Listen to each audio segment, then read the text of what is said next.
Olá, eu sou o Marcos Gomes, jornalista, conselheiro da Associação Brasileira de Imprensa.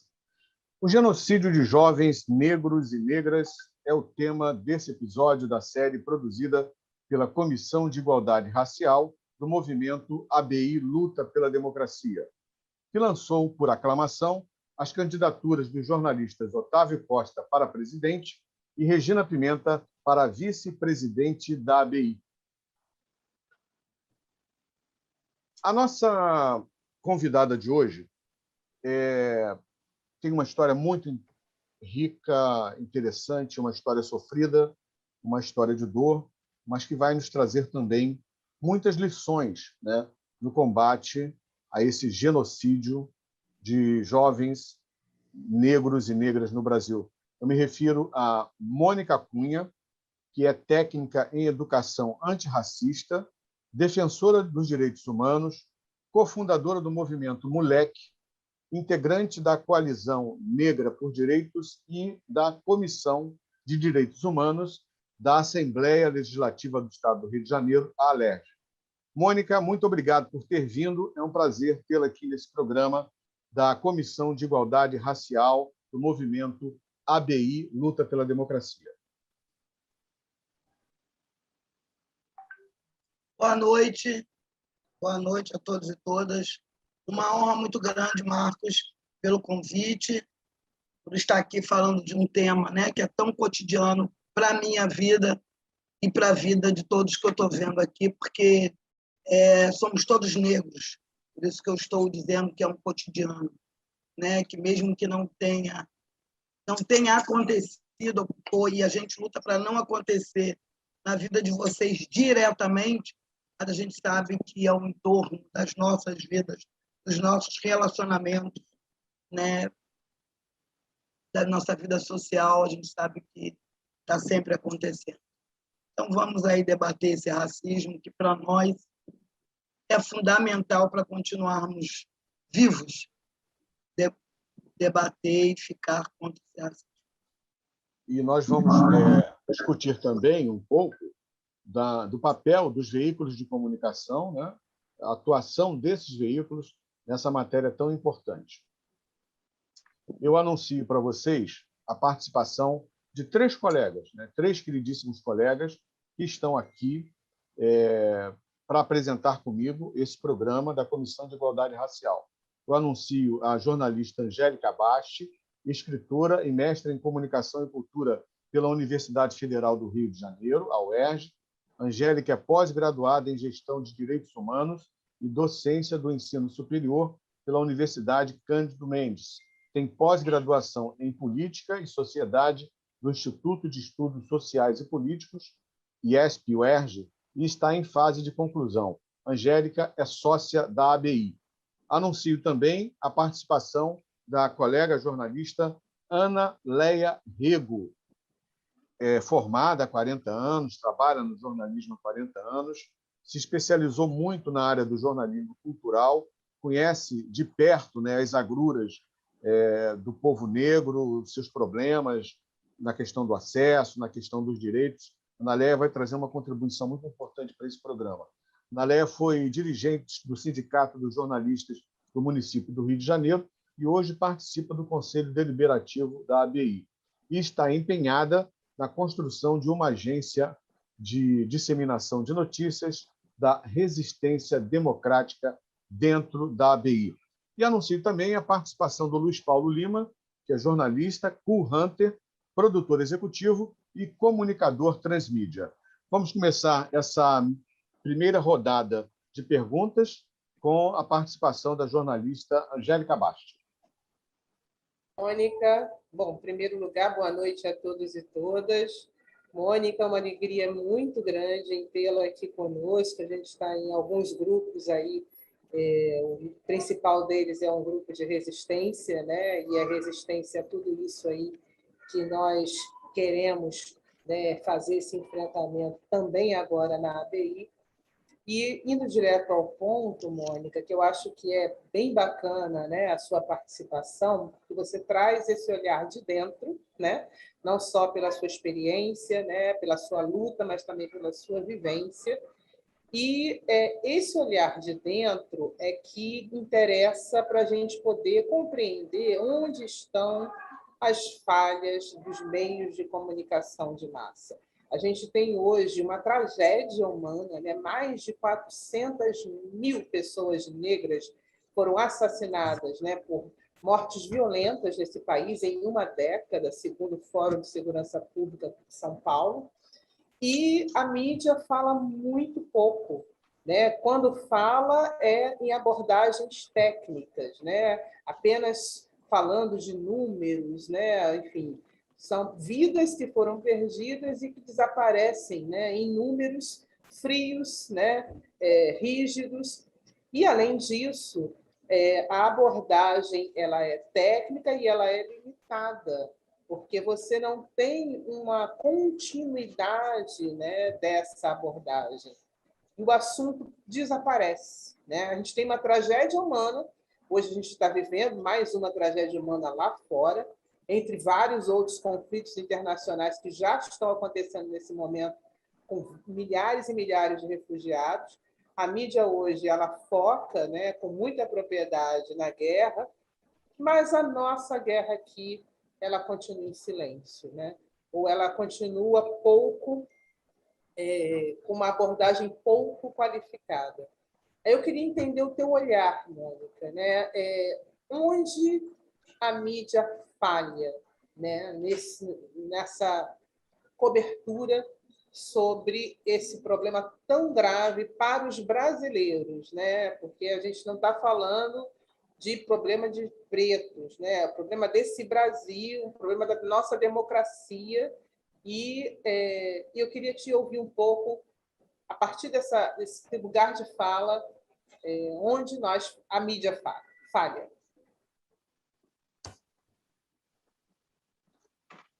Eu respondo ou vai ser em bloco? Não, responde. A sua primeiro? Tá. Então, vamos lá. Angélica, para mim é uma honra muito grande ter sido recomendada por você, né? E a gente está juntas aí nessas trincheiras aí de luta, nesses grupos aí de mulheres como nós, né? Na luta pelo fim desse racismo e pela vida do nosso povo, né? Pelo direito da resistência e da existência. Vamos. Quando você me faz essa pergunta, onde a mídia falha, né? E aí eu botei aqui, onde a mídia fala nas narrativas dessa tragédia. E do lugar que eu me encontro, comentei um pouco isso quando o Marcos pediu para conversar um pouco com ele sobre, né? Porque meu tempo de trabalho, há quanto tempo eu estava nessa, tal e tal, eu relatei um pouco para ele. E assim, ao meu ver, eu vejo, e isso não é a Mônica eu brinco, né? A Mônica do CPF sozinha, não. A Mônica em conjunto com outras mulheres, né? Outras mulheres mães, avós, enfim, ou mulheres negras sem necessariamente serem mães, avós. Que a mídia ela contribua para que essas tragédias aconteçam conosco. Tá? Porque quando ela coloca, né? E aí um alcance que tem, aí vamos falar, né, enfim, de uma Globo da vida, né, que tem um alcance mundial.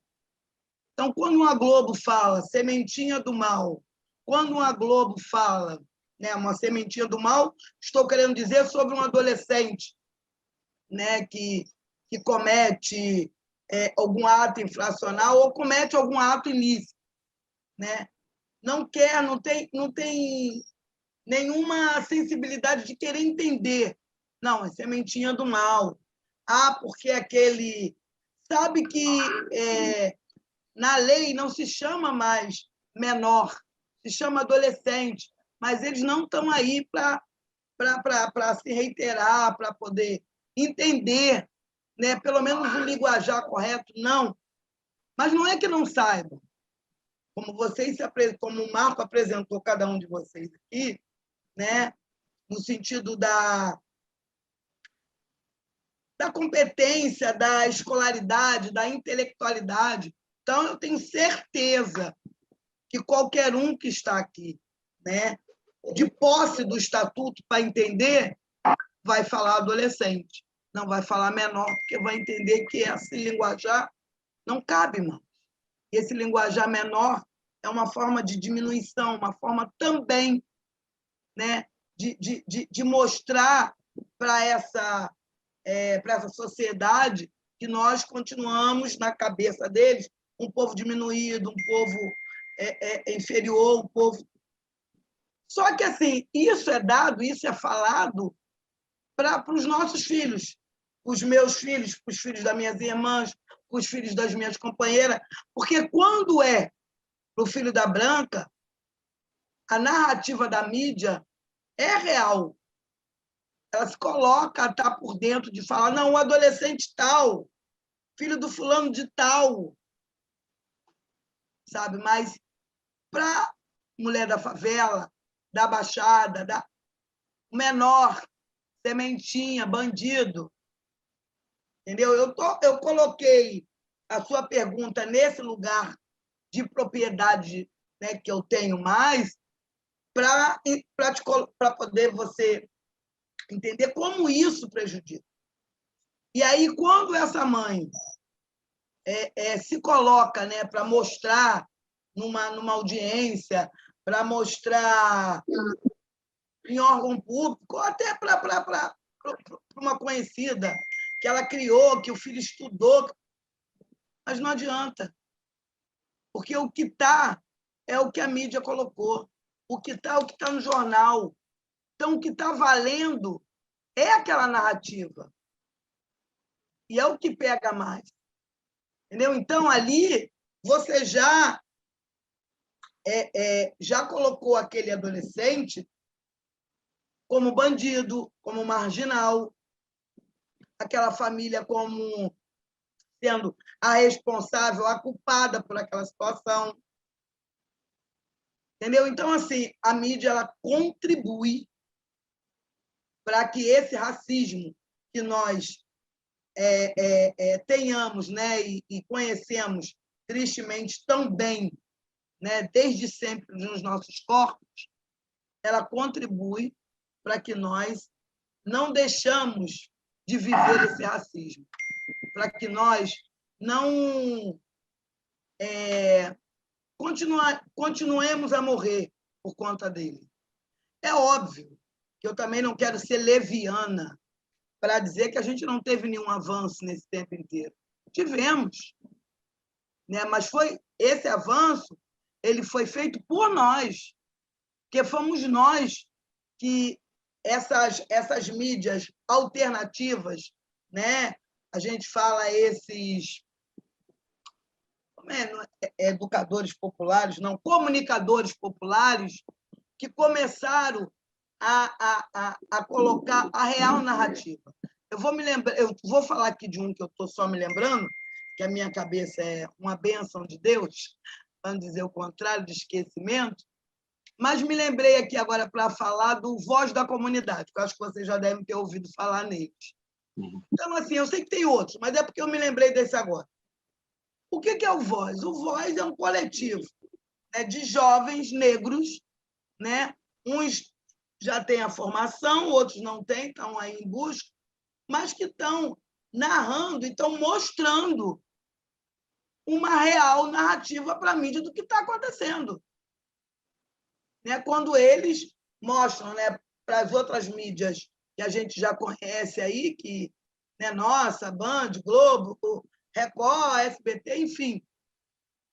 E aí a gente começou a pautar, através dessas mídias, né, alternativa, a nossa realidade. E aí a coisa começou a mudar. Ainda está como nós, de fato, queríamos? Não. Não. Mas já mudou. Mas isso fomos nós que votamos isso. Porque a gente não ficou mais esperando com que a mídia se redimisse de algum erro, não, porque eles não fazem. Eles não nos pedem perdão, sabe? Então, assim, então, é por isso que eu vi tanta necessidade, né, quando o Marcos me fez o convite através da indicação da Angélica, de estar falando. Porque é isso, eu também, quando eu comecei a entender quais eram os meus direitos, porque a primeira arma que a gente adquire quando a gente começa a entrar para o movimento é saber os seus direitos, é saber quem é você dentro dessa sociedade. E aí é pronto, aí acabou. Aí você se torna ameaçado, aí você se torna um problemão, porque você discute o direito que você tem. E é isso. E aí você não discute mais com o profissionalzinho. Eu não tenho que estar discutindo com um jornalista tal, fulano de tal. Não, ele tem um conjunto, ele tem um coletivo, que é a ABI. Como os advogados têm a OAB, os assistentes sociais têm o CRES. É onde nós vamos, de fato, procurar e falar do que aquele profissional fez. Então, assim, falar para esse lugar da onde todos os jornalistas têm que passar, têm que estar registrados, vamos colocar assim, é muito bom, porque é, de fato, fazer com que esses profissionais escutem uma reivindicação, uma queixa nossa, e não é só nossa, porque somos familiares de vítima, que a Mônica perdeu o filho assassinado, não. É uma reivindicação nossa, população negra, que não queremos que a mídia também ajude a nos encarcerar e a nos matar. Angélica, espero ter respondido, meu amor. Ok, Senão, Mônica. eu respondo de novo. Ok, Mônica, certo? Espera aí que a câmera fechou aqui. Pronto. Essa câmera ela é rebelde, tá, gente? Não liga não, porque ela briga comigo, ela me desobedece, entendeu? Ela fecha quando eu não quero, ela trava. Não tem vida tudo. própria. Ela tem vida própria, não tem jeito. Ela manda em mim, tá certo? Então, Mônica, esse é um assunto que nós vamos, já começamos a discutir muito entre nós na ABI, porque realmente nós não estamos gostando do que nós estamos vendo, nós não aprovamos nada disso que está acontecendo e nós precisamos, sim, atuar e dedicar nosso tempo para mudar essa lógica. Quero chamar agora a Ana Leia Rego para fazer a pergunta. Ana, está contigo. Mônica, é uma honra. Desculpa, Ana Leia. Angélica, você ficou contemplada, meu amor? Mais do que contemplada, Mônica. Você trouxe pontos altamente relevantes e colocou exatamente o que eu esperava que você colocasse, com a abordagem que é importante, né, que nós, jornalistas, né, que estamos na mídia, interferimos, influenciamos na opinião pública, precisamos ouvir e, principalmente, acordar. Né? Muito obrigada. Desculpa, Ana Leia. Imagina, não há de quê. Primeiro, registrar que é uma honra estar aqui nesse coletivo, lhe conhecer e saber toda a tua luta realmente é espetacular. Eu concordo com você, Mônica, quando você diz que a imprensa está devendo muito, está devendo muitas desculpas e não reconhece nada. A imprensa ela tem ela conta a história sob o ponto de vista dos vencedores, né? Essa mídia alternativa que surge agora são janelas, né, muito importantes, e eu torço muito para que a ABI esteja aberta a essas janelas e faça dessas janelas janelões, entendeu? E que a ABI também seja um espaço para a gente discutir o comportamento da mídia sobre vários aspectos, e construir uma nova imprensa, né? Construir uma nova abordagem. Tem uma coisa que me impressiona muito, além do fato de não dar continuidade, às vezes não dá nem o nome da vítima, não dá nem o nome da mãe, nem do pai, não conta nem a idade. É uma coisa assim como se fosse um cidadão de segunda categoria, né? É o tempo todo a gente vendo o jornal dos que ganham, né? dos donos do mundo, reportando com seu jeitinho de ser, esse cidadão, esse contingente populacional, como eles veem, que é um povo de segunda categoria, né? Isso não pode continuar assim. Agora, uma outra coisa que também me intriga é que a gente, que eu acredito que seria positivo, né? Que a gente contasse que essa imprensa, mesmo sendo do jeito que ela gastasse tempo contando o esforço que os educadores, que as mães, que os pais fazem para que esse genocídio não seja maior do que já é. Então, eu sei que tem um esforço de pais e mães explicando para as crianças o que existe um racismo, que esse racismo é mortífero, né? Dependendo de situações. E eu queria que você falasse sobre isso, mãe. De que forma a imprensa pode interagir com isso? Que eu sei que você é uma educadora da educação antirracista, né? A maneira que a sociedade tem evoluído sobre essa questão, que é desconhecida para uma parte das pessoas, que ela não costuma ser reportada, né? Ela não costuma ser contada. E eu, às vezes, inclusive, me emociono muito de mães falando: você não sabe o esforço que a gente faz de ter que contar isso na criança de 5 anos, ter que dizer para ela que algumas pessoas a veem como um cidadão de segunda categoria. Isso é muito chocante, isso é muito terrível. Mônica, conta aí para a gente, por favor.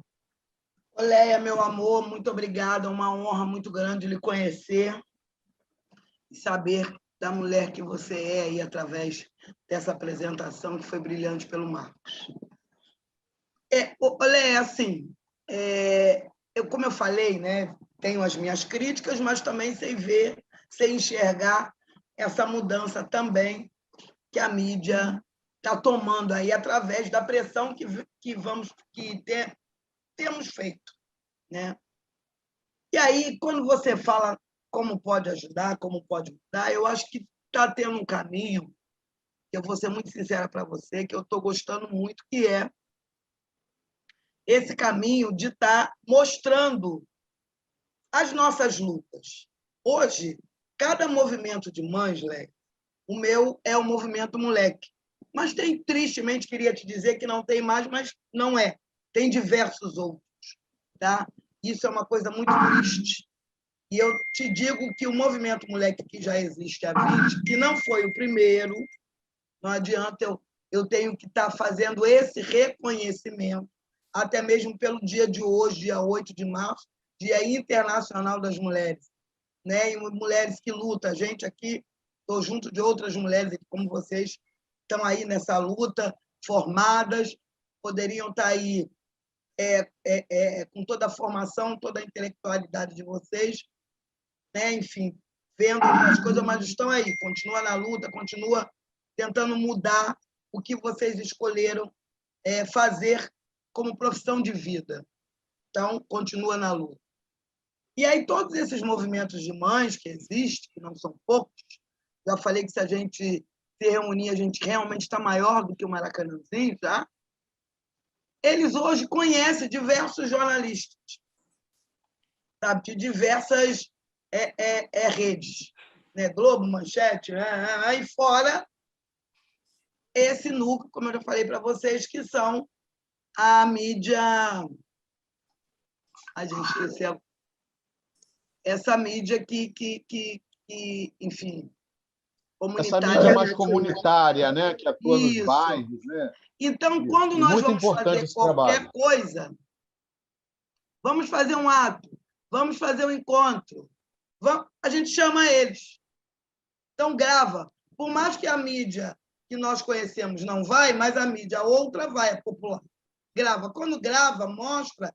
Hoje temos aí, né? Essa ajudazinha, que é isso aqui, que ele fala para o mundo. Então, você botou aqui, o mundo viu, conheceu quem é a gente. E daí isso viraliza. Então, hoje em dia, a mídia, para nós, hoje ela tem, né, esses dois lados. Ela nos prejudica, mas também faz com que a gente tenhamos voos muito altos. A comunicação faz com que a gente vá Há lugares que eu posso até ir, mas eu posso não ir nunca. Mas o meu rosto, a minha voz, a minha história já chegou. Está me entendendo? Sábado mesmo eu estou embarcando para os Estados Unidos, para Washington, para estar falando em 3 universidades depois na Califórnia.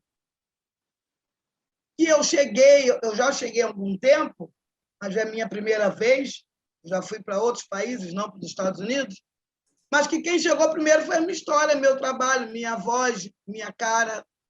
Agora que eu vou presencialmente. Mas há alguns anos que eu já rodo por lá, mas eu nunca fui. Entendeu? Então, assim, tem essa facilidade. Muitas das mães, né, já viajaram para outros países. Isso não é mais uma coisa, mãe não andou de avião. Não. Já é uma coisa até comum na nossa vida. Entendeu? Então, tem essa facilidade. E aí, quando a gente chega, Léo, a gente fala a verdadeira narrativa. Quem fala da gente somos nós. Porque o que a gente está fazendo? É falando para essa sociedade que, por mais que quem foi na universidade, que quem estudou, quem pesquisou, tem um entendimento do assunto, mas não tem propriedade. Quem tem propriedade para falar somos nós. O dono do defunto é a gente. E aí falar nessa forma, né, que a gente, dono da cabeça do defunto, somos nós, essa coisa dupla aí. E é isso mesmo. Então, ninguém pode estar falando, e aí eu vou puxar para o meu filho, ninguém pode falar mais do Rafael do que eu mesmo. Eu que vou dizer, quando meu filho se tornou um adolescente autor de arte infracional, o que foi que o sistema fez com ele para depois matá-lo num dia como hoje, terça-feira até, no meio da rua, justificando que ele era bandido, que colou. Então, eu é que estou mostrando a minha cara o que isso significou e significa para mim. Qual é a dor que eu vou carregar para o resto da minha vida? A partir do momento que o Estado colocou sobre mim o racismo que existe estrutural e institucionalmente dentro desse país. Mas é eu que estou falando, não peguei, ninguém pegou o livro tal e foi lá para frente, olha, vou abrir aqui na página tal. Não! Não tem página, tem eu. Que a vida é minha, a história é minha. Então, ninguém vai saber contar melhor do que eu. Então, não tem que levar ninguém, tem que levar a mim. Ninguém pode falar melhor do que eu mesmo. Então, essas coisas que têm passado na TV, Leia, ou nas redes sociais, né? Mostrando todo o nosso trabalho, toda a nossa militância, sabe? Isso é de uma importância gigantesca. A gente anda na rua hoje, eu ando na rua hoje, eu estou de bobeira, enfim, tal, até tomando uma cerveja, quando daqui a pouco tem alguém batendo nas minhas costas. Mônica Cunha, eu, né, fico meio assim, não, eu te acompanho nas redes sociais, eu conheço sua história. Pô, cara, eu queria me solidarizar com o seu filho, com a sua luta. Isso é a comunicação que faz. É a imprensa que leva isso aí. Entendeu? Então, é a gente saber, e a gente também, hoje, estou terminando, Marquinhos, é saber, a imprensa nos usou muito, né? Que é isso, é o que eu digo para vocês, sem a informação. Quando você adquire a informação, que essa é a verdadeira arma, é o saber, a gente também passa a usar ele. É isso. Ok. Só queria lembrar que nós estamos conversando aqui com a Mônica Cunha. O tema dessa entrevista é o genocídio de jovens negros e negras e como a imprensa, né, atua de uma maneira ruim, né, de uma maneira não muito da forma como todos nós gostaríamos em relação a esse tema, e é papel de todos nós, da Comissão de Igualdade Racial da ABI, do movimento ABI Luta pela Democracia, estar trazendo esse tema para debate. Nós estamos, sim, disputando uma eleição. A nossa chapa tem como candidato a presidente o jornalista Otávio Costa e candidato a vice-presidente a jornalista Regina Pimenta. Nós estamos gravando esse programa no dia 8 de março, é uma terça-feira, então é uma data muito significativa também para todos nós. Então, possivelmente, você vai assistir esse programa numa data diferente à data de gravação. Mas fique certo de que nós voltaremos com esse tema aqui em outras ocasiões, outros episódios, porque a gente precisa acompanhar o que está melhorando e precisamos cobrar, né, de uma maneira muito efetiva, muito séria. A ABI precisa estar na linha de frente da cobrança em relação ao papel dos veículos de comunicação. Antes de mais nada, também eu quero agradecer o apoio da produtora AltV, na pessoa do Alberto Luchetti e do Serginho, né, que está aí nos bastidores, nos ajudando para fazer um melhor programa para vocês. Eu vou passar agora a palavra para o meu colega Luiz Paulo Lima. Está contigo, Luiz. Tá bom. Bom, Mônica, em primeiro lugar, prazer enorme e estamos engajados. Você falou tudo o que a gente precisava ouvir e que nós concordamos plenamente. Mônica, eu queria comentar o seguinte: a gente sabe que as desigualdades não são só socioeconômicas, passam por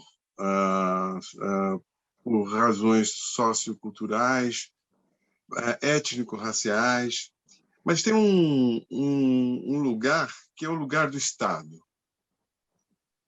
Né? O Estado, falou da polícia militar ou das polícias, eles são pagos para servir a população.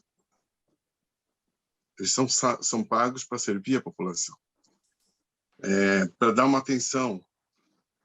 E o que se vê é justamente o contrário, porque, além de tirar a vida de jovens, né, que a gente não precisa nem enumerar a quantidade, todo dia tem uma cena, né, tem uma cena de como você falou, você usou um termo que eu queria lembrar agora, que é aquele... não é um adolescente,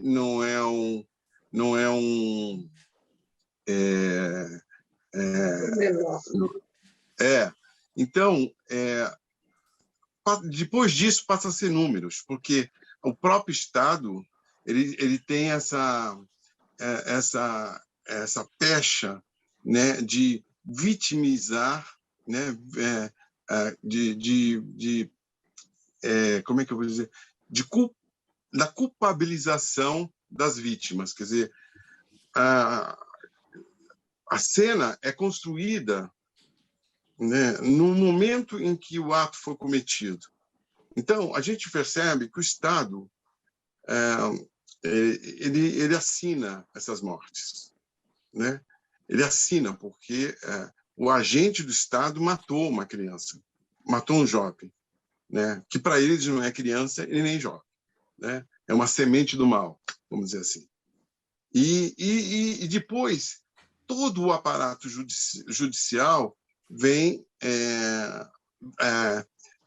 como se culpabilizar a vítima, quer dizer, que a vítima fez isso, a vítima reagiu, a vítima estava armada. Então, você falou hoje uma questão, uma palavra que eu achei importante. A gente não está falando só de imprensa, a gente está falando de comunicação, né? Como é que as comunicações transversalizam, como é que elas caminham, como é que elas vão, muitas vezes, a nosso favor, mas, na maioria das vezes, é para reforçar essa visão distorcida do Estado, que a gente fala aqui o tempo todo do racismo, que é estrutural, desde o século XIX. Né? Então, eu queria que você comentasse um pouco de como é que acontece a sua relação com o Estado. O Estado, ele te procura, né? Quer dizer, depois de tudo que aconteceu, ele está ali solidário a você, ou é mais continua nesse distanciamento e ainda cada vez mais reforçando a ideia de que o seu filho foi o culpado da própria morte?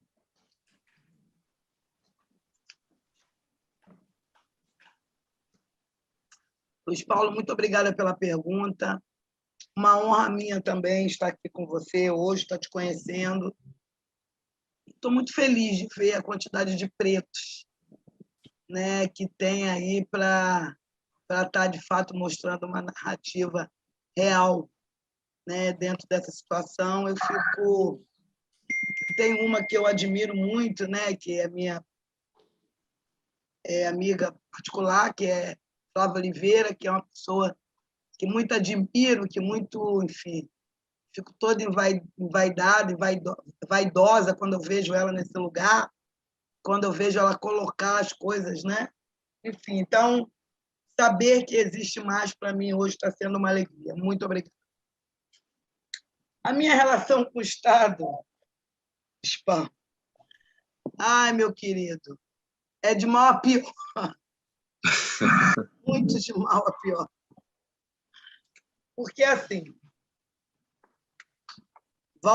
eu às vezes sou repetitiva porque não tem como não ser, sabe? E aí eu volto a falar da informação, sabe? Do entendimento, do porquê, para poder a gente virarmos o que nós viramos, que foi protagonista das nossas histórias e das nossas vidas. Só conseguimos ser a partir do momento que conseguimos informações. E é isso, informação você adquire com o quê? A não ser falando daqui e dali, na vivência, como você lendo. Eu não sou nenhuma intelectualizada, não sou nenhuma lá, mas eu, para poder também me entender como uma mulher negra, porque nem isso, quando eu cheguei na luta, eu tinha, porque eu tenho 58 anos. A minha geração não é uma geração como a de hoje, que a gente fica, eu, pelo menos, fico felicíssima quando estou vendo os meus netos, né, as mães deixarem seus cabelos crespos aí à mostra, deixar a beleza dos meus netos transparecer. Mas eu não venho desse lugar, eu não venho desse entendimento. Então, eu venho para a luta sem nem entender que eu era preta. Sabia que não era uma mulher branca, mas também não tinha noção que era uma mulher negra. E quando eu descubro, quando eu me reconheço, eu renasço, né, com essa minha verdadeira identidade, e aí agradeço, criou a instituição que a Angélica sabe, que muito faz esse trabalho, não sei quantos anos, e tem que bater palma, porque elas ainda têm que fazer ainda muito, porque, né, tristemente, a gente não pode dizer que todas hoje se reconhecem, porque não é assim. Temos um número já bom, mas o reconhecimento só, por si só, Paulo, não basta. Você tem que se reconhecer e você tem que entender. Não é só se reconhecer para usar trança, cabelo crespo, roupa de tecido africano, não. Não é não. Porque eu, quando não quero usar trança, eu passo química no meu cabelo. Eu pinto meu cabelo de louro porque eu tenho um cabelo branco. Mas eu sei direitinho quem sou eu na fila do pão. Eu sei direitinho que a química e nem a tinta, eu deixei de ser negra. Eu vou deixar de passar pelo racismo. Não vai me livrar. Então, esse é o entendimento que a gente tem que fazer, e é esse o trabalho do Movimento Moleque com todas as mulheres, com todos os jovens que a gente atende. Ok, se você quiser usar seu cabelo crespo, maravilha, é lindo! Mas se você também não quiser usar, ok, que é um direito seu. Somente você ser mulher, que a gente é muito vaidosa, muito múltipla, então pode. Só que você tem que entender quem é você. Não pense que vai alisar o cabelo, vai pintar, que o racismo não vai te achar. Não se engane. Racismo não é pela pintura do teu cabelo, não é pela química que tu usa. O racismo é pela cor da sua pele.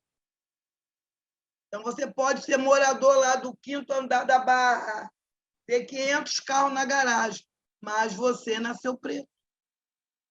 Já dizia a Thaís Araújo alguns anos atrás, quando falou. Hoje eu levo meus filhos para a escola todo dia, motorista, parará, parará. Minha preocupação é quando eles tiverem que ir para a escola sozinhos, tiverem que andar por aí sozinhos, porque eles nasceram preto, ele é filho de um preto com uma preta. E aí vai ser o quê? Vai pregar uma placa na cabeça deles, é filho de Thaís Araújo e o Lázaro Ramos? Não vai poder. Então, é sobre isso. Então, o que acontece? A minha relação com o Estado, eu dei toda essa explicação, Paulo, para você poder entender um pouco, que começa a dar ruim quando eu começo a entender o que ele realmente fez comigo e o que ele realmente fez com o meu filho, desestruturando toda a minha vida e a minha família. Porque eu não tinha uma vida desestruturada, não, Luiz. De alguma forma, eu dava meu jeito. Eu tinha como comer, eu tinha como trabalhar, eu estava dando meu jeito. Quando ele mexe, uma das coisas que eu mais amo, porque eu sou mãe de 3 filhos homens pretos, que muito me orgulho. Tá? E aí, quando o meu filho se torna um adolescente autor de ato infracional, ele vai para dentro de uma instituição do Estado, Luiz Paulo. Ele não foi para dentro da casa da minha tia, da minha mãe, de uma instituição da sociedade civil filantrópica, não, meu amor. Ele foi para dentro de uma instituição do Estado, pública, aonde existia e continua existindo, que já vai para 32 anos, uma lei chamada Estatuto da Criança e do Adolescente, que ali rege como aquele adolescente tem que ser tratado, como aquela situação tem que agir. E ali não é cumprido. E por que não é cumprido? Porque o meu adolescente era um negro. E para negro não é interessante cumprir nenhuma medida. Para negro não é interessante que eles saiam dali para construir caminhos, para se tornarem jornalistas, advogados, médicos. Não. Entendeu? Porque vocês que já estão aí, por mais que a gente não aqui, né, não somos novinhos, não estou chamando ninguém de velho, mas não somos novinhos, né? Já foi uma dificuldade. Se a gente ainda fazer, como eu tenho um formado, de repente vocês também têm filhos formados, não sei, para eles isso é um absurdo. Porque já foi um problema, já é um erro, a gente já está. Como é que a gente ainda vai botar filho? Quer dizer, a gente está indo contra o sistema. Porque não foi isso que foi programado. Não foi programado para ter um Luiz Paulo, uma Anélia, uma Angélica, uma formado, está louco? Uma Flávia Oliveira numa emissora como a Globo, Globo News, está louco. Da onde? Não. O que está programado desde a política, uma política genocida desde sempre, é que nós engrossássemos cada vez mais a estrutura do Estado, que eles nos dão o sistema prisional ou os cemitérios. Isso aí é particular. Esse é o nosso lugar na cabeça do Estado. Então, quando você não cumpre esse caminho, sabe o que você tem que viver? Sobre ameaça como eu vivo hoje. Eu tenho que andar de carro blindado, eu tenho que ter todo um aparato para mim não morrer, meu amor. Porque eu sei que quando assassinaram meu filho, não foi porque ele era um adolescente autor de ato infracional, não. Ou porque ele era um adolescente, um jovem, quando morreu, já era um jovem negro. Sim. E como é que vai deixar ele sair do sistema se eles tiveram tanto trabalho de fazer toda uma modificação naquele jovem? Eles pegaram aquele adolescente e fizeram com que esse adolescente, Luiz Paulo, que é o pior, fizeram com que ele acreditasse que ele era bandido. Exatamente. Esse é o pior. E aí, quando ele acreditou que ele era, o tiro que ele levou já tinha levado há muito tempo. O tiro foi só para deitar o corpo. Porque ele já tinha perdido a identidade. Porque a institucionalidade, a instituição do Estado não dá nome a ele quando chama, dá um número. Dá um número. é uma estatística. Você tem um número no cemitério e você tem um número dentro de uma instituição pública. Então, tira a tua identidade. Porque isso, vocês melhores do que eu, né, sabem que nós vivemos lá na escravidão há 500 anos. Então, nós... por isso que eu digo, nós somos libertos. Libertos de quem? Para onde? Nós não somos um povo liberto. A abolição não chegou para nós. Mas a gente está construindo ela. Uhum. E aí, a mídia tem esse papel enorme hoje para estar à frente nossa construindo isso. A gente precisa da mídia para, de fato, construir a nossa liberdade. Ok. Mônica, eu vou trazer aqui uma pergunta do nosso colega aqui da Comissão de Igualdade Racial, que é o Sérgio Túlio Caldas, mas nós já estamos entrando na reta final do programa. Então, eu vou fazer a pergunta do Sérgio e depois eu vou passar para as despedidas dos nossos colegas aqui da comissão e para as suas considerações finais. O Sérgio Túlio Caldas, você falou em caminhos, né? Abrir novos caminhos. O Sérgio Túlio Caldas faz uma pergunta nessa direção, Mônica. Sabemos que jovens negros e negras têm pouco ou nenhum acesso a uma educação melhor nos ensinos médio e fundamental. Isso acaba excluindo nossos jovens das melhores universidades. Que papel os jornalistas podem e devem ter para reverter esse quadro?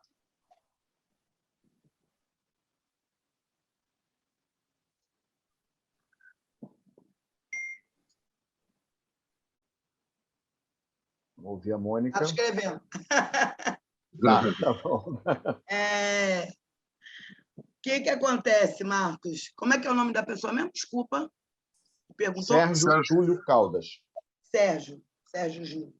Sérgio, meu querido, o papel do jornalista, né, na educação, eu entendi assim, foi.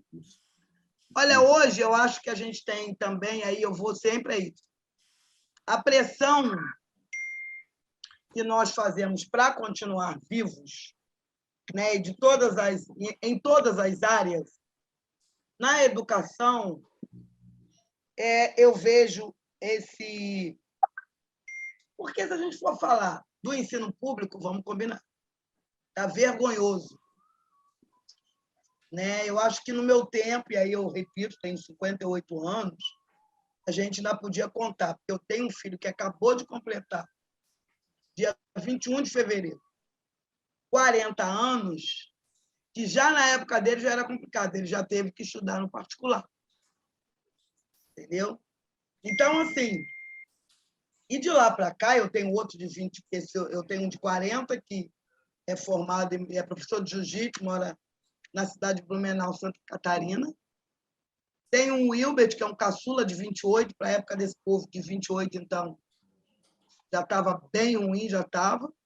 E tenho, né, e tive o Rafael, que se tivesse vivo, estava aí com 35 anos. Ele foi assassinado com 20 anos. Então, que se a gente só ir por esse caminho, que deveria. Por isso que eu fico... Hoje eu discuto isso com as minhas noras a partir dos meus netos. Né? Porque a gente tem que pagar uma escola particular, que eu já fiz com os meus, como eu acabei de falar. Mas eu não concordo muito. Não concordo, porque é pagar 2 vezes. Porque a gente paga imposto público. Quem paga escola pública, quem paga faculdade, somos nós com os nossos impostos. Então, tu vai pagar 2 vezes. Eu vou pagar a clínica, não vou no hospital público. Mas você vai pagar 2 vezes, vai pagar a construção da clínica e vai continuar tendo seus impostos tributados para você poder pagar. Então, é isso, a gente falta informação. Então, eu fico falando para minhas notas. Vocês têm que fazer pressão na escola, que o estudo melhore, que tenha professora das matérias que está faltando. Tem que exigir. A escola não dá jeito, a diretora, então vai lá no MEC, vai na Secretaria de Educação, vai aonde, de fato, exigir que tenha. Porque tem que ter. Isso é pago. pago por nós, não é de graça. Por quê? Por que querem? Porque a gente sabe que a base hoje do município do ensino médio, para a gente ter, para os nossos filhos ir para a universidade, terrível. Terrível. Não temos média para isso. Então, você tem que botar numa escola pública para poder tentar fazer aí depois uma universidade pública. Porque os nossos, hoje, vão para uma universidade particular. Mas o que acontece? Os nossos, quando entram, conseguem, tá bom, consegue passar, vai lá para uma escola particular, estuda, faz um cursinho, consegue entrar para a faculdade. Mas cadê que ele consegue levar? Porque tem que trabalhar, tem que sustentar o que a faculdade particular pede, toda a estrutura. E como é que dá isso? Que muitas das vezes os nossos têm que ajudar em casa, ou têm que próprio se sustentar. Muitos vêm de outro estado. Sabe? Então, é muito difícil. Então, para nós, tem que ser de verdade ensino público desde a primeira infância até universidade. É nosso direito, é nosso lugar, é ocupar o que é nosso. E aí, como a gente tem feito isso? Tem até ganhado alguns espaços bons através desses pré-vestibulares comunitários, que quase em todas as favelas tem. Então, o que esse jornalista, o que a mídia, a imprensa poderia estar fazendo? Propagando, mostrando, sabe? Alavancando, porque sabe o valor que é estar falando de um Só Cria que fica na Rocinha, de um Nita no Jacarezinho, de um Nós por Nós da Baixada. Porque cada nome desse significa mais jovens negros dentro de universidades, mais jovens negros jornalistas, médicos, advogados, enfim, diversas outras matérias. Cientistas. E olha que a gente hoje tem em todas as matérias, em todos os cursos que a gente possa imaginar, a gente tem preto. Claro que umas mais, outras menos, a gente sabe disso. Mas a gente já chegou. Só que temos que ter mais. Ainda somos um número muito pouco. Quando uma pessoa preta vai ser consultada por uma preta, que é uma médica, e pergunta cadê a médica, a gente ainda está faltando muito. Porque ela não sabe olhar para aquela preta sentada, de jaleco branco, como uma igual a ela, uma vizinha, uma amiga, uma irmã, que se formou, se hoje é uma médica, e melhor vai entender uma hipertensão, uma... Ai, gente, esqueci agora aqui o... Diabetes. Diabetes. Doenças que são mais peculiares nossa. Entendeu? Mas ela ainda consegue olhar aquela pessoa como a enfermeira. A médica vai entrar que hora? Porque o que foi feito culturalmente para nós é que a médica, além de ter o jaleco branco, tem a pele branca e o cabelo lisinho. Uhum. Então, essa que entende, essa que é a médica, essa que é a pesquisadora, não é a preta. Agora, se tu vê a preta com a vassoura, tu tem certeza que ela é a faxineira, que o homem é o gari. Tu vê o homem de terno, você sabe que ele é o segurança, nunca que ele é o advogado. Isso. Então, são essas culturas, essas formas de nos enxergar que a mídia também tem que ajudar a fazer. Perfeito. Mônica, eu falei que a gente estava já na reta final do programa e certamente esse é um tema que ele não se esgota, né? Em uma hora de conversa, em uma hora de troca de ideias, para aprofundar, mas com o objetivo claro de que nós precisamos atuar para melhorar a qualidade do trabalho da nossa imprensa, da nossa mídia, no olhar para esse tema tão importante e que nos aflige tanto, que é o genocídio de crianças, jovens, negros e negras. Angélica Baixa, muito obrigado por ter participado e ter feito todo esse esforço.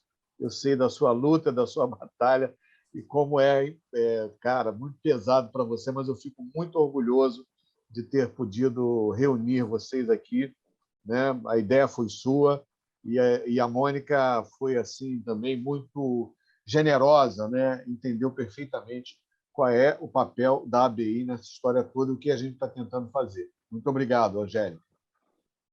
Eu quero, só para finalizar, né, agradecer também a oportunidade, agradecer pela presença da Mônica, dos demais colegas, parabenizar o Marcos, né, por essa organização e coordenação, e dizer que fica um aprendizado, né, aqui com a presença da Mônica, do quanto que a imprensa brasileira ainda precisa caminhar.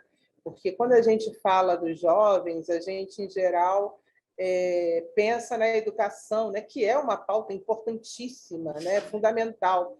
Mas hoje, quem está na linha de frente não está querendo só escola, está querendo estar vivo. É uma questão de vida e de morte.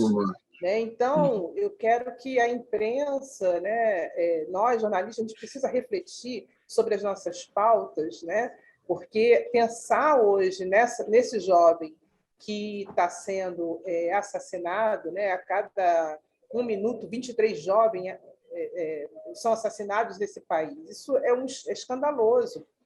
Eles deveriam estar na escola? Sim, mas também deveriam estar vivos. Né?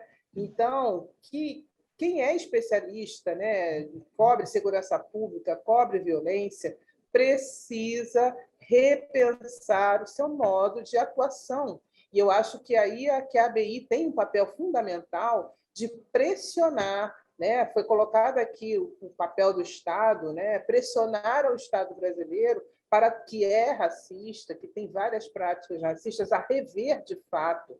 A gente já tem toda uma gama aí de proteção legal para garantir, né, a vida dessas pessoas, mas que o Estado está falhando. Então, nós, jornalistas, a gente pode tomar a frente disso e começar a repensar as nossas pautas. Né? A Mônica trouxe aí vários pontos importantíssimos que a gente deve obrigatoriamente refletir e continuar construindo, né? Eu acho que é um processo, isso não vai mudar de hoje para amanhã, mas é um processo que é fundamental que cada um de nós aqui nessa mesa e que vai estar nos ouvindo saiba qual é o nosso lugar e qual é o nosso papel. Essa é a mensagem que eu queria deixar e agradecer aí. Obrigada aí, Mônica, mais uma vez. Valeu. Valeu, Angélica. Eu queria agora as despedidas da Ana Leia. Obrigado, Ana, por ter vindo. Para mim, é uma honra, né? Realmente uma enorme honra de estar dentro de um debate tão essencial para a sociedade, que é essa imprensa que nós temos e o quanto ela precisa se reformatar para ser considerada democrática e a gente poder reconhecer que ela está contribuindo para o engrandecimento do nosso país e para o aprimoramento das nossas relações sociais. É muito importante esse tema, o racismo é um tema absolutamente relevante e a gente está na véspera de uma revolução com relação a esse tema. Quanto mais pessoas tiverem a consciência, e isso é notável, que a gente percebe que tem esse ampliado número de pessoas que têm um entendimento, que têm a compreensão, e parabéns pelo trabalho que Mônica Cunha faz sobre isso, em prol disso, né? Da conscientização das pessoas. Quanto mais pessoas tiverem com esse acúmulo de reflexão, mais pessoas estarão cerrando fileiras para o jornalismo de qualidade e digno, que é a nossa construção e é o nosso grande desafio dentro da ABI, contribuir para que esse jornalismo floresça. Então, muito obrigada. Obrigada pela oportunidade e pela experiência. Boa noite. Valeu, Ana. Luiz Paulo, as suas despedidas, por favor. Só para ser breve, bom, Mônica, só quero te dizer o seguinte: a tua luta é a nossa. E assim, o racismo é inegociável. E a nossa fala é para dentro da ABI, fundamentalmente nesse momento, porque você falou muito do conhecimento, da comunicação, e a gente precisa ter fontes, a gente precisa ter referências, e essas referências elas têm que ser ouvidas. E uma instituição como a ABI, que é um pilar importante da democracia, nós precisamos fazer disso uma realidade, ou torná-la realidade nesse momento. Porque nós, negros, dentro dessa comissão, nós queremos discutir o poder, sim, queremos discutir a nossa participação mais efetiva, porque se a gente não tiver poder de decisão, a gente não muda. Então, nós estávamos ontem do lado de fora, como jornalistas, como comunicadores e tal. Hoje nós estamos do lado de dentro, discutindo aqui com colegas de que forma nós vamos superar e mais do que isso, de pensar de como fazer essa revolução nas comunicações. Embora sabemos que o poder econômico ele é muito significativo, muito forte, mas nós temos a nossa história e a nossa memória. Então, a gente não vai abrir mão delas. Então, nós vamos até onde for possível, mas nós vamos. Então, obrigado. Tá? Obrigado aos colegas. E estamos juntos e vamos para a próxima. Next. Ok, isso aí. Mônica, as suas despedidas, você tem a palavra. Angélica, Analeia, Luiz Paulo, Marcos, e todos os outros que eu não estou vendo aqui na minha telinha, mas agradeço pelas perguntas, agradeço pelo convite. Foi uma honra muito grande, né, participar aqui dessa discussão, né, contribuir, porque eu digo que as minhas participações em lugares, né, como esse, a ABI, a OAB, o CREAS, né, onde os profissionais, quando se formam, né, tem esse lugar, né, CRP, que é dos psicólogos, está dentro desses lugares. Para estar falando para os profissionais dessas áreas é de uma importância enorme, né? Porque é dali que saem todos eles para estarem em diversos outros lugares. Mas ali é o porto seguro. Então, é muito importante, né? Eu sei que a ABI é isso, ainda tem muito que aprender, né, nessa questão racial, eu sei, tem sim, mas também não posso negar que muitos já avançou, né? Só a gente está hoje aí discutindo que essa coisa, é assim que eu chamo ele, né, que é esse presidente, sei lá de quem, a gente botar em pauta, botar no prato sobre a discussão sobre as fake news, e a gente ter avançado tanto, né, ter chego mesmo na discussão que vem dele, que veio de núcleos construídos por ele, isso para nós foi muito bom. Então, assim, a gente conseguiu avançar, a gente tem muita coisa aí que a mídia já fala, já mostra, né? Mas acho que precisa de muito mais. A gente, de fato, precisa de prioridade. Prioridade para continuarmos vivos, porque quem construiu esse país, quem construiu todo esse pilar, fomos nós, com o nosso sangue, com os nossos braços. Então, nós merecemos, mais do que nunca, esse reconhecimento e ocupar esses espaços que é nosso. Não é favor, é direito. Então, muito obrigada. A luta continua, né? Me deixando ou não deixando, eu vou continuar na luta. Valeu, gente, e até a próxima, que essa próxima seja bem breve. Obrigado. Muito obrigado a você. Lembrando aos telenautas, né, que nós conversamos aqui com a Mônica Cunha, técnica em educação antirracista, defensora de direitos humanos, cofundadora do Movimento Moleque, integrante da Coalizão Negra por Direitos e também da Comissão de Direitos Humanos da Assembleia Legislativa, a Comissão de Igualdade Racial do Movimento ABI Luta pela Democracia, está desenvolvendo uma série de programas de entrevistas com especialistas em diversas áreas, em diversos segmentos, não só jornalistas, para trazer para a ABI, para os 600 sócios da ABI hoje, para os mais de 30 mil jornalistas existentes no Brasil hoje, uma visão apropriada que a ABI precisa ter sobre esse tema da igualdade racial. O trabalho só está começando, temos muito a fazer ainda pela frente. Vamos eleger a chapa Otávio Costa para presidente e Regina Pimenta para vice e dar continuidade a esse trabalho. Espero encontrar com você, Mônica, no auditório, no 9º andar da ABI, para fazer uma palestra, um grande seminário, enfim, para trazer toda essa sua força e toda a sua energia e toda a sua experiência dolorosa, mas, acima de tudo, uma experiência que nos abre caminhos para o que aconteceu com você não aconteça mais com ninguém, com nenhum jovem, com nenhuma criança. Então, eu agradeço a participação de todos, muito obrigado e até o próximo programa.